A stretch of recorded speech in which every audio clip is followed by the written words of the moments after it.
joining us is the most creative woman I have ever met in my entire art career, and that is Brendan. Artistry by Adonna. Oh, wow.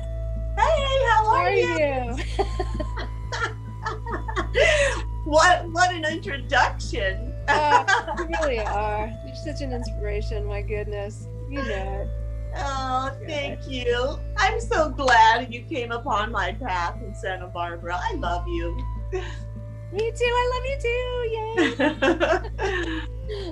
Right on. I'm so pleased that you're here. Thank you so much for participating in this little venture. You are episode 2. Episode 2. Yeah. Club. Woo.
So did you use a fork to create that entire piece?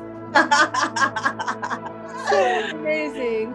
Oh, the piece that's in that last video clip, that piece is called Serenity, and it's 30 by 40 in size. I actually, for that particular piece, I used mostly bubble wrap. Oh, wow. And I don't know, I just got on this path of using something else, and there's many artists that use other things besides a paintbrush to make their marks with. But I don't know, I was just really on this track of experimenting, and for some reason, I fell in love with bubble wrap. Wow. And shelf liner and forks and feathers and things to make a mark. So I would say most of the body of work that I have right now, I'd say maybe 90 to 95% of it is done without a paintbrush. And I don't know, it's just fun playing. So this particular piece, Sway, is new, is that right? This is a new piece or no? I think that's from 2017. Now that's mixed media. I used a brayer, mostly for the background, and bubble wrap and a fork. And then I used my fingers to do the flowers, and then I finished it off with oil pastels for the stems. Wow. And so do you ever use a brush, or is that just not your thing? Yes, I do. Sometimes I pick up a common household paintbrush. And I'm really lately, I don't see it on my table right now, but like a silicone brush. So it almost looks like a basting brush for, icing cakes. And I'm finding that is a lot of fun too. Now this piece I see that you have on the screen is called Whisper. And I created that piece at an artist residency in France in 2018. So that again is my fingers and some cardboard that I found around the place, and I think a feather, and there might be some fork marks in there too. So now we've got let's see, Amy asked if this is all acrylic. Is all your work done in acrylic? Yes, acrylic, and sometimes I dabble in watercolor, and sometimes I put, you know, paper and stuff like that into my work, but this is all acrylic here, yes. And then you have what looks like the innards of cardboard. Is that right? This is like yeah, I love that. I love how you install that into your pieces. It's so subtle that it almost looks like it's a part of a wall. So I personally, this piece, this was the first piece I saw at Glen Dallas Gallery that has been, for me, this is my favorite piece. Oh, thank you. You know, I was very nervous about this piece because I shipped it from France, and it was like 8 weeks in the process of getting here. And then the box arrived on my front doorstep, and it was a little banged around the edges, and we made the box ourselves. And I was like, oh, is it gonna make it in one piece? But it did. And I was heavily influenced by my surroundings, which is, you know, I was trying to get that kind of old world, beat up wall kind of feel. And it's interesting about this piece too, is that many people see a butterfly, and it is kind of a flower, sort of bent and blowing, but I'm like, if you see a butterfly, I'm good with that. As long as it makes you happy, I'm good. I love this piece. Thank you. I love the subtlety of color. You know, it's just a sprig of color, and the way that you combined all of the other subtle colors. It's just gorgeous.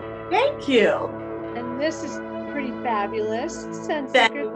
Now this one I did use a paintbrush for. I used the, you know, just a big, thick, what you would trim your walls with when you're painting your room. So that's the brush that I used. And I think I have some last minute oil pastel random mark making there at the end. Purvis, love that name. Now check this out, all y'all, because this should be the California flower. Yeah. Honestly. So what were the magical tools for this? Or we just saw this. Yes, this is the piece that was in the video. So this was mostly bubble wrap. I would say 90% of that I just used bubble wrap to scratch it on there. And I think a little bit of a credit card to make some big swishes. And I do have some oil pastels there at the end. And that big white area there, I used a lot of gel medium and sort of built it up a little bit. You know, I think I started doodling like around the 8th grade. And then in 10th grade, it was required to take art in high school. And I think that's where I really fell in love with art. And then where I went to school, I grew up in Cincinnati area. There was a vocational technical school. So we were offered a nearby tech school where half of the day in our junior and senior year, we could go to this school, and I took commercial art, which was like, you know, I didn't care for high school much. So I was like thrilled to be away for 3 hours a day out of the typical English math routine. And so I studied commercial art. Most of my career was advertising and marketing. And then I got married and stayed home with my kids, got divorced, and threw myself back into art, and this time fine art. And this is my jam. Okay, so I'll share with you, this is called Rise. And I did this piece actually right before I went to this artist residency in France. And I'm like, I need to go see Monet's gardens. And so I started flipping through pictures and getting some inspiration. And I found this really interesting photo, and it was my take on this image. But most of, again, I'm going to say 85-90% is bubble wrap making the marks. But yeah, mostly bubble wrap. And then that single flower that's kind of rising up, that top one, I used a feather and sort of just started swirling the marks. And then I used some oil pastels to kind of complete the stem and have it like a little more fine-tuned. Now, when you start a painting, do you have an idea in mind of what sort of flowers you're going to?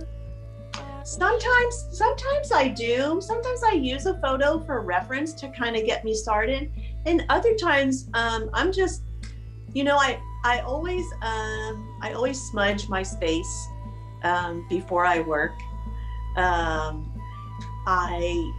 Somebody I think turned me on to this, and I took a smudge stick when I went to France, and I had my own little studio there. So now whenever I smudge before I paint, it's almost like my brain, it's a trigger, like, okay, it's time for a little joy, and this is your happy space, and let's go get lost. And it's like my brain says it's time to paint. So sometimes I'm just starting with some sort of color on the canvas, and I just let the music take me wherever. And other times I use a photo reference. So it's kind of like both. I used a popsicle stick to make some of those marks while the acrylic paint was still wet, So started with a background layer and then started scratching in. And yeah, I had no reference for that one. That was just like, okay, let's see what we can play. And I had blue there on my palette, a little bit of gold and white, and let's just see what the heck happens. Incredible. So incredible. I love your method because it's so fun. And I have to ask, this one. This is crazy. I'll ask you the question after you tell us. God. All right, so this one, yeah, definitely I had a paintbrush on this one. Again, I did this painting before I did that one called Sunseekers. Mm-hmm.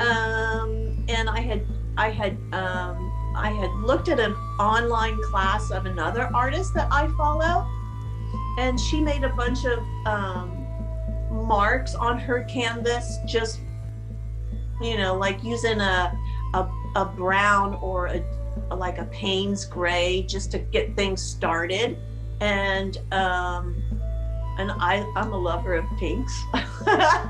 So and I do like those blues too, but I really love pinks and peaches. And so this one was a household paintbrush, most of that. And then I do have some oil pastel mark making there towards the end. It was just like, let me just see what happens. Now, do you still have this piece? I do. I still have this piece. Are you still there then in that space? No, because I live, it was a good 25-30 minute drive. I don't know, I just kind of found it tiring to always be driving up there. And then I have a high schooler, a junior at the time. He's having his issues. So I'm like, okay, I gotta go home. Yeah. I started off with fingers, just smushing around the canvas. And then I don't know if you can tell in the sky there, but bubble wrap, swishing it around, and my fingers for some of the flowers. And I finished it with making marks with a popsicle stick, scratching it in. Wow. So Purvis is asking just one painting at a time. Now, is that in relation to how long does it take? Just working on it. I find myself doing 2 or 3 at a time just because I'm not patient enough for things to dry. Oh, yeah. I end up only one time I had 2 paintings going on at once.